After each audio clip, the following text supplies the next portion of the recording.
Estou apresentando o site oficial da Sociedade Bíblica Alemã. Ela fornece gratuitamente para leitura algumas traduções da Bíblia Sagrada. Estou projetando inicialmente a Bíblia Hebraica Stuttgartensia, esta que se encontra em tela, sendo projetada. Bereshit bara Elohim et hashamai ve'et haaretz. É o primeiro versículo que a gente encontra na Bíblia Sagrada, no texto chamado Massorético. Mas quando a gente faz uma pesquisa, vamos obter, por exemplo, algumas outras traduções à Bíblia de Lutero de 1912. Lembrando que a Bíblia Sagrada, em relação a que Lutero utilizou e traduziu, é daquele período de 1500. Isto porque a Reforma Protestante se deu em 1517. Mas ainda assim, nós temos condições, através do site, de obter a Bíblia de Lutero em alemão, naturalmente. E você pode, caso saiba a língua alemã, fazer a comparação a partir do texto hebraico. A outra Bíblia que nós queremos mencionar aqui é a Bíblia, numa referência à Septuaginta. Vou marcar aqui, vou te retirar a Stuttgartensia, manter a de Lutero e a Bíblia Septuaginta. Vamos então, eis aqui o texto da Septuaginta apresentado como texto alternativo e a Septuaginta como nós concebemos, que é justamente a tradução feita do texto hebraico, uma referência ao Antigo Testamento, para o grego koiné. Nós temos, então, o texto da Septuaginta. Lembrando que Jesus, assim mesmo como os apóstolos, utilizavam a Septuaginta. Uma outra versão, ou melhor, tradução que você pode observar é esta aqui, a de Zurique. É um texto, é uma tradução de Zurique, está em alemão, naturalmente, mas você vai poder fazer o uso. Existem outras versões? Sim. Nós temos o grego, no Novo Testamento grego, para tanto a gente precisa salientar que vai se referir ao Segundo Testamento, e vamos então fazer a marcação, por exemplo, Marcos, capítulo 1, e deixar para que seja projetado.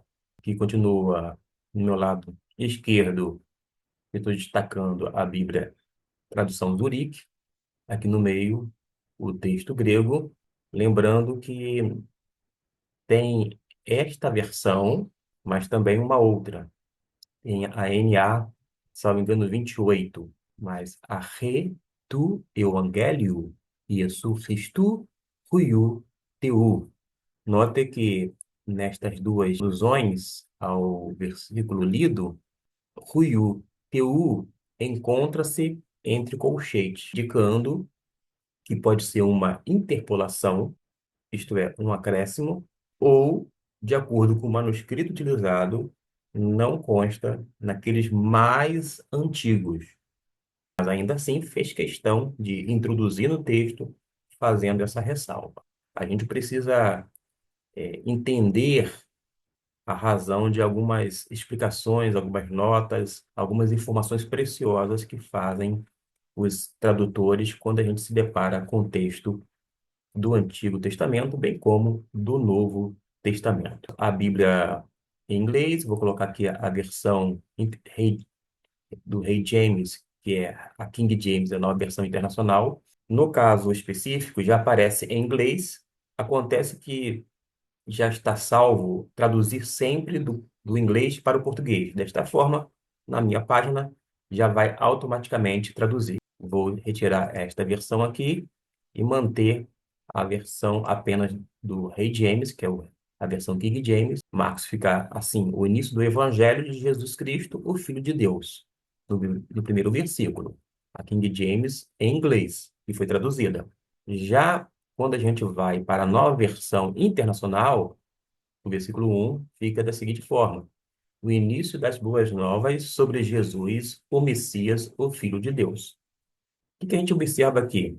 Evangelho, aqui, embora esteja no texto grego, não foi traduzido, porque Evangelho é justamente o Evangelho de Deus, ou o Evangelho aqui, nesse caso, de Jesus Cristo, ok.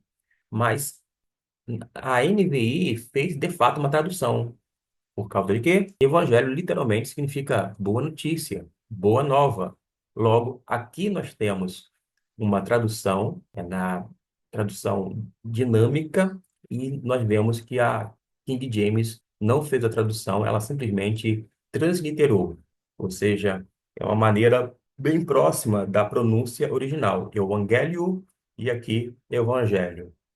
Deixo esse site, eu vou deixar a descrição, inclusive, no vídeo, para que você possa acessar, ler a Bíblia. Lembrando que para você ter o material em download, você precisa fazer o quê? Pagar. Você pode fazer a leitura de todo o texto bíblico em várias traduções na tradução alemã, algumas versões, inclusive, no texto grego, no texto hebraico, e assim desfrutar de forma gratuita. Basta você ter um notebook, um celular, um tablet e a internet para que você possa acessar e fazer a sua consulta, a comparação a partir desses textos alusivos ao grego e hebraico, bem como outras versões que apresentam aqui. Que Deus possa abençoar ricamente a sua vida e que você possa aproveitar a oportunidade de conhecer a Sociedade Bíblica Alemã.